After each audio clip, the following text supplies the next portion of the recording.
Okay, hello students. Now this is our uh, last topic of your syllabus, which is e-readiness. Let's start this. And before this, let me remind you. Uh, let me revise you. In fact, what all topics we have studied, so that we can connect these all those topic with this particular topic, which is e-readiness. Okay, तो अभी हमने थोड़े समय पहले topic पढ़ा था, that is e governance infrastructure. उस infrastructure को प्रिपेयर करने के लिए हमने कुछ कंसेप्ट पढ़े थे, जिसको हमने कहा था इंफ्रास्ट्रक्चरल प्रिपेयर्डनेस, जिनके कुछ पॉइंट्स थे जैसे कि human infrastructural preparedness, then we have legal infrastructural preparedness, और इन सब के कंसेप्ट को हम समझ चुके हैं। नाउ ये सारी चीज़ें हम लोग इन एडवांस प्रिपेयर्ड रखते हैं, ताकि हम किसी भी एक ई गवर्नेंस स्ट्रक्चर को स्ट्रांगली इम्प्लीमेंट कर सकें। तो उसी रेस्पेक्ट में हमारे पास नेक्स्ट टॉपिक आ रहा है, दिस इज ई रेडीनेस। ये ई रेडीनेस क्या है, इसका पहली बात फुल फॉर्म समझा दूँ, is electronic readiness.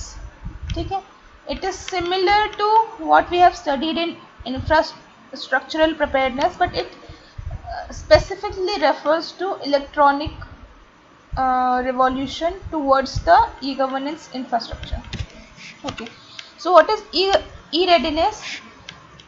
The e-readiness of a country, it refers to the ability of a state to utilize information and communication technology for sustainable welfare and development. सीधी सरल भाषा में e-readiness is अपने country को ICT से परिचित रखना, welfare और development के लिए काम करना, ताकि हम अपनी कंट्री को इलेक्ट्रॉनिकली सस्टेनेबल रख सकें। अब देखिए, हम इलेक्ट्रॉनिकली बहुत सारा काम कर रहे हैं, अलग अलग स्टेजेस पे काम कर रहे हैं, बट ये सारी चीज़ें हम लोग स्कैटर्ड फॉर्म में कर रहे हैं, यानी कि हम इंडिविजुअल लेवल पे कर रहे हैं, ऑर्गेनाइजेशनल लेवल पे कर रहे हैं, बट गवर्नमेंटल लेवल पे या नेशन वाइड हम लोग इस चीज़ को नहीं कर रहे हैं। तो जब भी कोई कंट्री अपनी स्पेसिफिक स्टेट को या कंट्री को आईसीटी यानी इंफॉर्मेशन एंड कम्युनिकेशन टेक्नोलॉजी को ज़्यादा यूटिलाइज करने के लिए उसके लिए रेडी करके रखती है, देन उसको हम कहते हैं ई रेडीनेस, यानी इलेक्ट्रॉनिकली अपनी कंट्री को रेडी रखना to operate major function electronically is known as e-readiness. So this e-readiness is measured by the extent and quality of ICT infrastructure, e-skills and relevant regulations. अब आपकी कंट्री कितना ई ready है, इसको आप कैसे जज करोगे? तो हम इसको मेजर करते हैं कि आप कितने फंक्शंस ऑपरेट कर रहे हो, और उन फंक्शंस में से कितने फंक्शंस को आप इलेक्ट्रॉनिकली ऑपरेट कर रहे हो। देन वी कैलकुलेट आप कितनों को इलेक्ट्रॉनिकली ऑपरेट कर रहे हो और कितनों को स्किलफुली रेलिवेंटली ऑपरेट कर रहे हो, यानी कि इसमें without any problem, without any offline intervention वो ऑपरेशन कंप्लीटली आईसीटी से फुलफिल हो जा रहा है। इस चीज़ को हम लोग मेजर करते हैं। देन वी कैलकुलेट कि हमारी कंट्री कितना ई रेडी है। ठीक है, this E readiness now has become an essential tool for countries, for governments, for citizens and as well as for organizations which have capability to turn around the world in global market.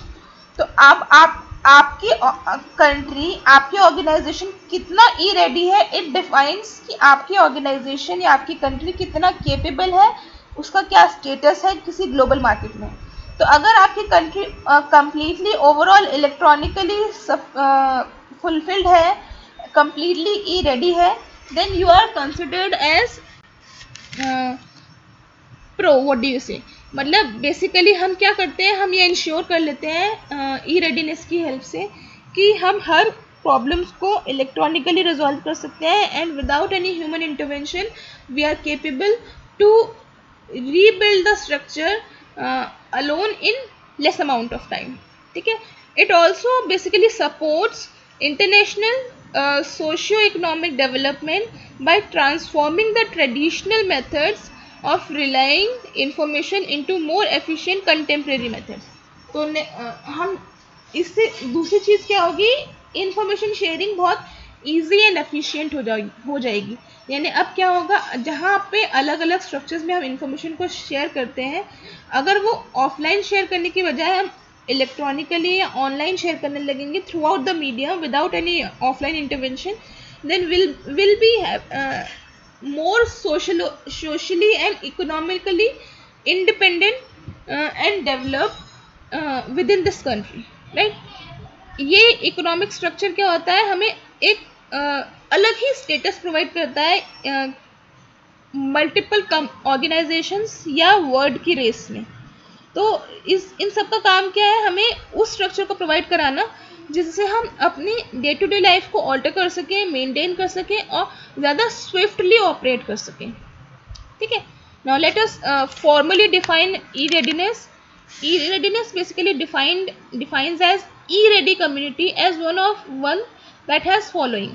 तो any community, and हम community क्यों बोल रहे हैं, क्योंकि this can be an individual model, this can be an organizational model or a governmental model। तो आप खुद एज एन इंडिविजुअल भी ई रेडी हो सकते हो, अगर आप किसी ऑर्गेनाइजेशन का पार्ट हो तो आपकी ऑर्गेनाइजेशन भी ई रेडी हो सकती है, और या फिर हम किसी कंट्री का पार्ट है तो हमारी पूरी कंट्री भी ई रेडी हो सकती है।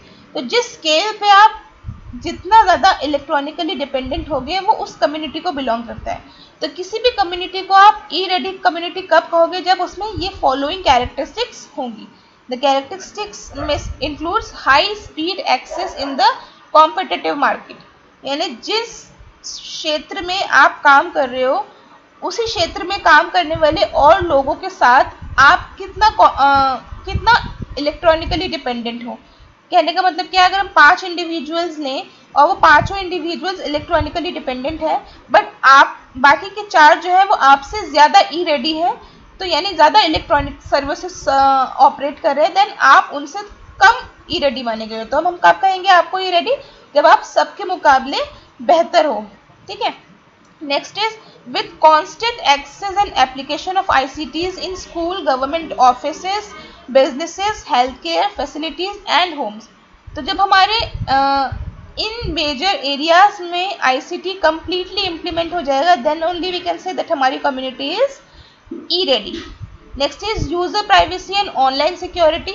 जब ई रेडी होने के साथ साथ हर तरह की ऑनलाइन सिक्योरिटी, हर तरह की privacy, proper authentication, proper authorization के थ्रू इलेक्ट्रॉनिक डिपेंडेंसी बढ़ रही हो, देन हम कह सकते हैं कि हम ई रेडी हैं। And the last point is government policies which are favorable to promoting connectedness and use of the network। तो जब हम ऐसी पॉलिसीज को इम्प्लीमेंट कर रहे हो जो इलेक्ट्रॉनिक यूज को प्रमोट कर रहे हो, then we can say we are e ready. तो to be very specific, what does e-readiness means? It means the country, the community is e-ready when we have better competitive ICT skills, we have strong ICT foundations in our major areas such as government offices, businesses, schools and hospital facilities. We have security as well as privacy along with the electronic use, and we promote the policies which favor ICT, then we are e-ready. So this is the formal definition. Now हम preparedness पढ़ चुके थे। Now what was the use कि हम e-readiness को अलग से पढ़ रहे हैं, यानी हम e-readiness को हम क्यों पढ़ें या हम e-readiness को क्यों implement करें, इसके लिए हमारे पास कुछ points हैं। Now this is the enormous advantages that ICT will bring along। यानी e-readiness के साथ साथ ई-रेडीनेस अगर आप इम्प्लीमेंट करेंगे तो आप क्या इम्प्लीमेंट करेंगे, एक स्ट्रॉन्ग ICT स्ट्रक्चर इम्प्लीमेंट करेंगे। तो जब ICT स्ट्रक्चर इम्प्लीमेंट हो जाएगा तो अपने साथ और एडवांटेजेस और नए नए फंक्शंस लेके आएगा, which will make us more capable to operate different services on time and more efficiently. ठीक है, then the next is it will not only lead to a simple, moral, accountable, responsive and transparent, which is known as smart government, it will also lead to making the citizens life easy। तो इससे 2 चीज़ें होंगी। पहली चीज़, हमारी जो government होगी वो smart government में कन्वर्ट हो जाएगी, एंड दूसरी चीज़, इससे सिटीजन्स की लाइफ भी ज़्यादा बेहतर या okay. Then next we have ICT promises various social and economical benefits as well। तो जैसे आप ICT को इम्प्लीमेंट करने लगोगे तो इसके साथ सोशल एंड इकोनॉमिकल बेनिफिट्स मिल जाते हैं। इकोनॉमिकल बेनिफिट्स से हमारा मतलब है हम हर चीज़ को ऑफलाइन करते थे जिसके डिसएडवांटेजेस हम समझते हैं, which is immoral activities which includes bribing and nepotism, जिसकी वजह से हमारा समय, हमारा ट्रैवलिंग टाइम, सब चीज़ें खर्च होती थी। वो सब चीज़ें इकोनॉमिकली हमें बेनिफिट देती हैं। एंड मोर ओवर अगर हम हर चीज़ को इलेक्ट्रॉनिकली करना चाहेंगे तो हमारा सोशल स्टेटस भी इम्प्रूव होता है, यानी हम सब काम को ज़्यादा एफिशिएंटली कम समय में करवा पाते हैं, जिससे हमारा सोशल स्टेटस इम्प्रूव हो जाता है। फिर the next is the countries are facing a threat of being left behind.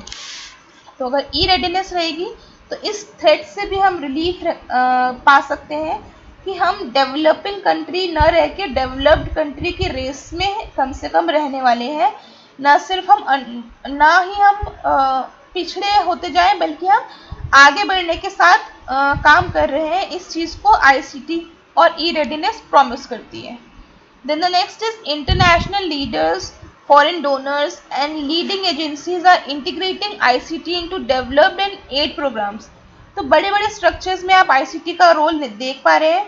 उन सारे स्ट्रक्चर्स से कनेक्ट होने के लिए हमें भी ICT के साथ कनेक्ट होना पड़ेगा, यानी उतना ही ई रेडी होना पड़ेगा ताकि हम उन स्ट्रक्चर्स के साथ कनेक्ट हो सकें। This will not only help in creating better environment, better structure, but also promote and considered ourselves in more developing nation। Okay, next is again ICT is a key weapon in the war against world poverty। तो अगर हम technologically advance हैं then we can have multiple technologically advanced equipments, resources, energy types and weapons as well, जो हमें हमारा एक secure status provide करता है इन द वर्ल्ड चार्ट। ठीक है, and now when we use these properties of ICT more properly, then it offers a tremendous potential to empower people in developing countries, more specifically to overcome development obstacle। तो अगर हमें लगता है कि हम develop countries की race में नहीं है तो उनकी रेस में आने के लिए this could be a better platform. तो अगर हम जितना ज़्यादा ई रेडी होंगे will be more in the race to become a developed nation। This is the most important point why we need to have e-readiness in our country। Okay, ठीक है। Now next is objective। अगर हम e-readiness को implement करना चाहते हैं तो हमारे पास कुछ basic objectives होने चाहिए जिनके ऊपर हमें काम करना होगा। उन objectives को clear करते हुए ही हम अपने e-readiness के goal तक पहुंच पाएंगे। यहाँ पे मैं बताऊँ हमारे पास दो structures होते हैं, first is goals and next is objectives। Goal is what is the target that you have, कि मुझे ये काम करना है, this is our goal. And now what is objective?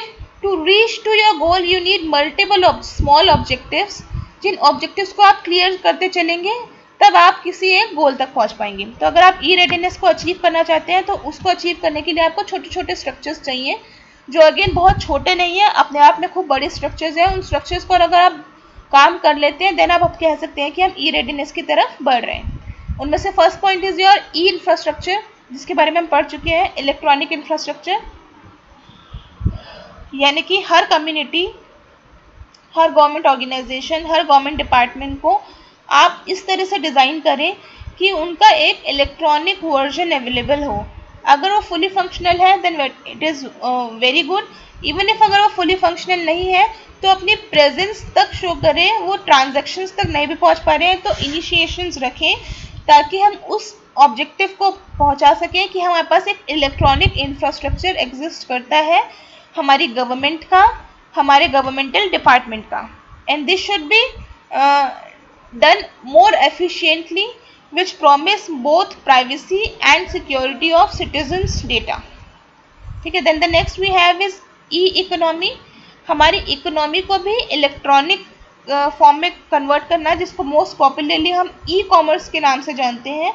तो अगर आप ई कॉमर्स समझते होंगे, अगर आप किसी शॉप को ऑफलाइन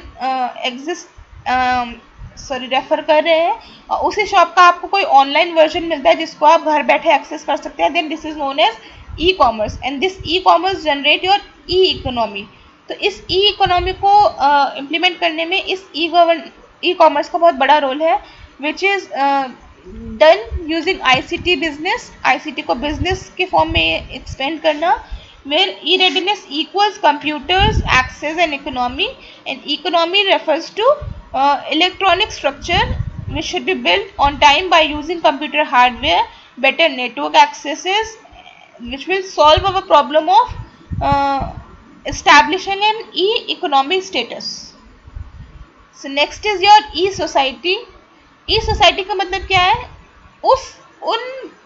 हमारे सोसाइटी के उन स्ट्रक्चर्स पे फोकस करना जो किसी तरह की पॉपुलेशन के साथ डील करते हैं, यानी basic literacy, poverty, our health and our different social issues, जिनको एड्रेस करने के लिए आपके पास कोई अथॉरिटी होनी चाहिए and all those authority requires E readiness.